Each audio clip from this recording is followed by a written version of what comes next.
Hey guys, I'm Irene, and in this video I'm going to show you how to make this super sweet penguin ice fishing card.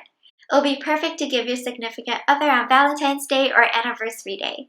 This art form of coiling and shaping paper strips is called paper quilling. We'll make 2 penguins, some winter accessories, a fishing rod, some trees, and lastly prepare the card and background for assembly. This card will be the first in my penguin quilling card series. I'll be showing penguin card ideas for other events like Mother's Day and Christmas, so if you enjoyed this video, please give it a thumbs up and hit the subscribe and bell button so you don't miss the next videos. These are the materials for making the card. I usually use 3 widths of quilling paper in my cards. I'll refer to a width of 3/8 of an inch as wide, 1/8 of an inch as standard, and 2 millimeters as narrow. I like to coil quilling paper using a pin. It does take some practice, but I like that the resulting center hole is smaller. If using a pin is difficult, you can use a quilling tool like this. The end of the paper fits into the slot, and this makes it easier to coil the paper. So let's get started. First, we'll make the 2 penguins. For the face, start by making a tight circle with a 36-inch strip of standard white quilling paper and a 16-inch strip of standard black quilling paper. You may have to join a couple of strips together in order to get the right length, and you can glue them together like this. When rolling the white strip, I like to coil the beginning segment a couple of times with a pin first. Then I'll use my fingers to re-roll the strip to try to eliminate that center hole. Make a tight circle and glue the end.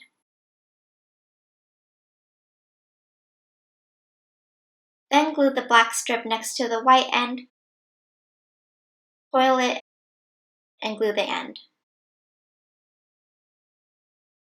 Penguins have a black patterning on their face. We'll be cutting this out of a piece of wide black quilling paper. Pencil and black is hard to see on camera, so for demonstration purposes I'll use light pink paper.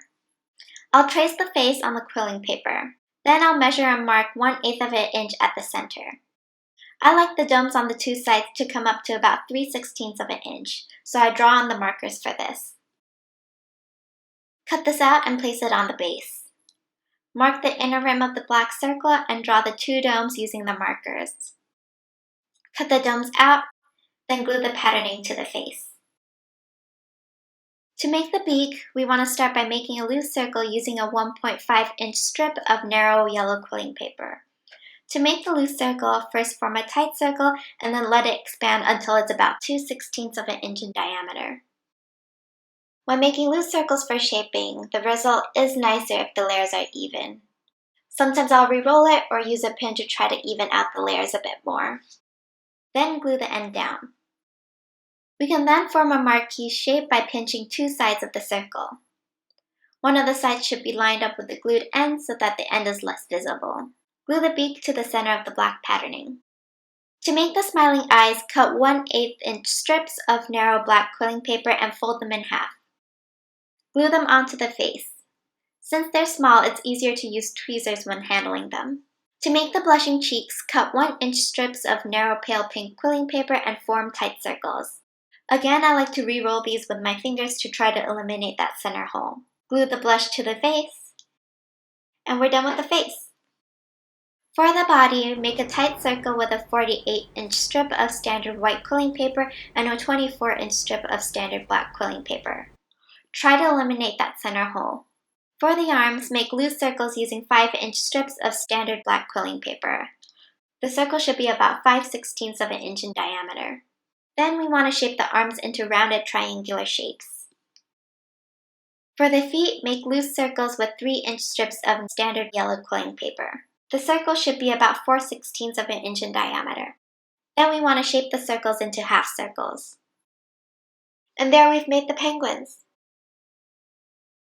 Next, we'll make the winter accessories. We'll start with the accessories for the pink penguin. We'll make a hat and a scarf. For the hat, we'll start by making a fringed flower for the pom-pom. Take a 4-inch strip of standard pink quilling paper and cut fringes. Leave at least 1 millimeter when making the cuts. Make a tight circle using the fringe strip, and when the glue has dried, open up the fringes. And there we have the pom-pom. To make the hat, outline the face on a strip of wide, dark pink quilling paper. The hat should start above the penguin's eyes. The outline should be bigger than the face, and you can choose to make the hat rounder or more pointed as you like. Cut this out, Then glue on a strip of standard pink quilling paper for a border.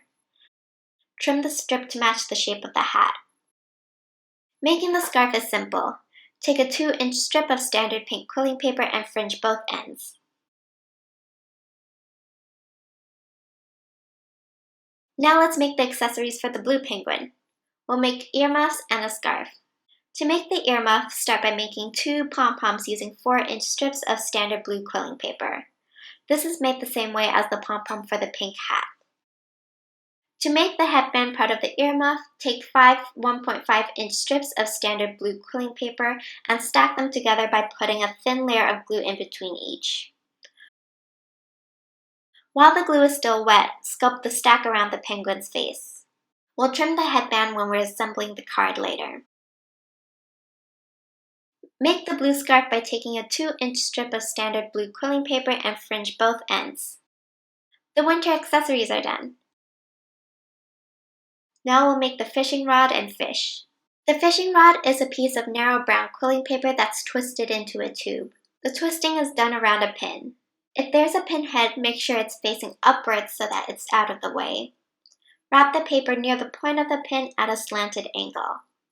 Then wrap the paper around the pin.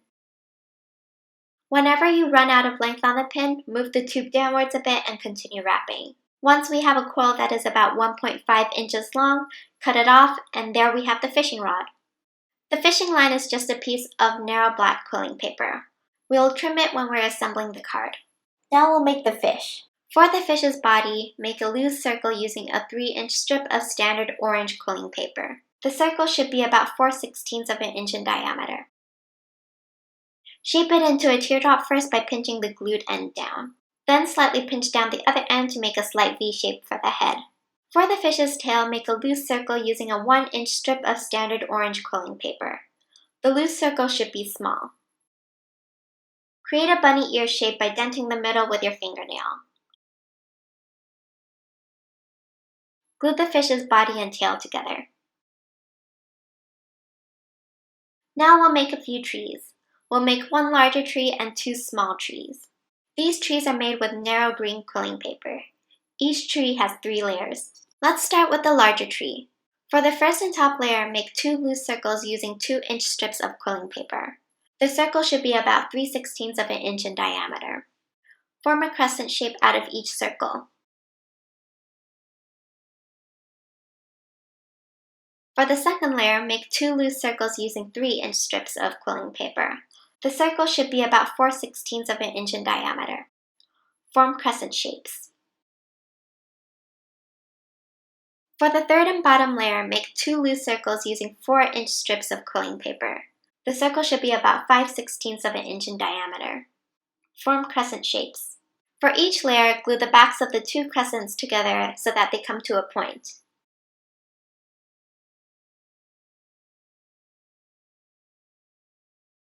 To assemble the tree together, glue the second layer on top of the first and third layers.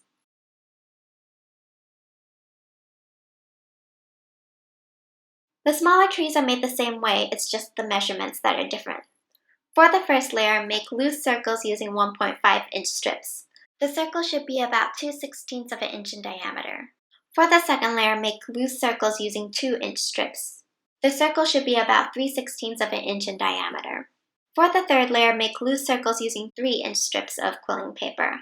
The circle should be about 4/16 of an inch in diameter. We finished making all of the quilling pieces.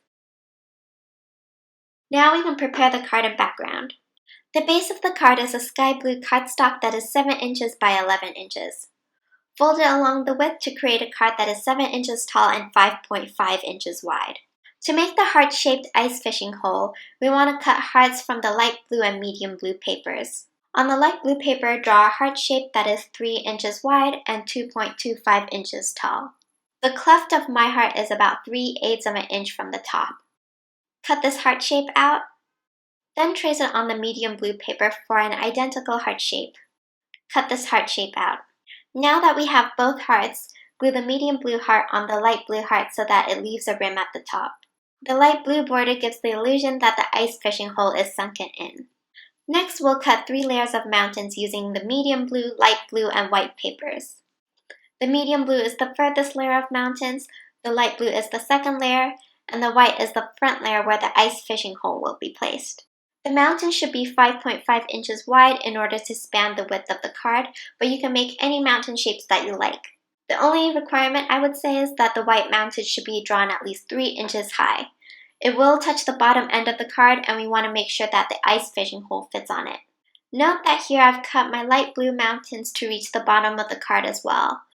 This is because I'm using a thin printer paper for the white and I don't want to see a seam. Arrange the mountains on the card and glue them down with thin layers of glue.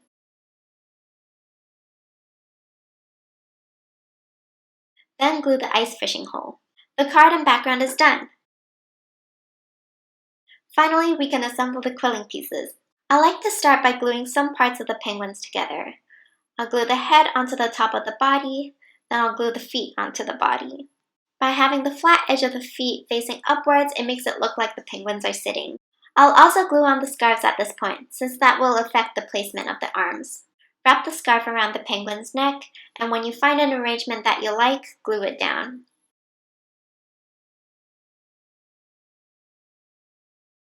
Now I'll arrange the penguins, the trees, and the fishing rod.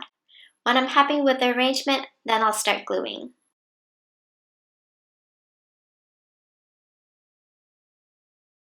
For the penguin holding the fishing rod, I'll glue the fishing rod to the body first. Then I can glue on the arms and put more glue on the fishing rod where necessary to make it look like the arms are holding the rod. Now that the penguin's bodies are glued to the card, we can glue on the accessories. The bottom part of the pink hat can be glued onto the penguin's face. It's easier to glue the pink pom-pom onto the card directly. For the earmuffs, the headband needs to be trimmed. Mark the length needed and cut it. Glue on the headband to the card. Then glue on the blue pom-poms to the headband. I found that the pom-poms are not really stable on the headband, so I quickly made 2 tight circles using 1-inch strips of standard blue quilling paper. I glued these circles under the pom-poms. With the fishing rod in place, you can glue the fish beneath the rod. Then you can arrange the fishing line.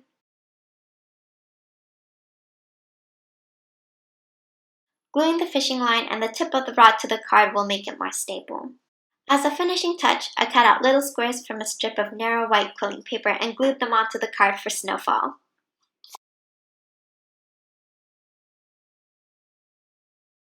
And this penguin ice fishing quilling card is done. As I mentioned before, this card is perfect for Valentine's Day or anniversaries. Comment below on how this card turned out for you. I'll be showing more penguin card ideas for other holidays this year as well. I really hope you enjoyed this video. If you did, please hit the like and subscribe button below. Hope to see you in my next video.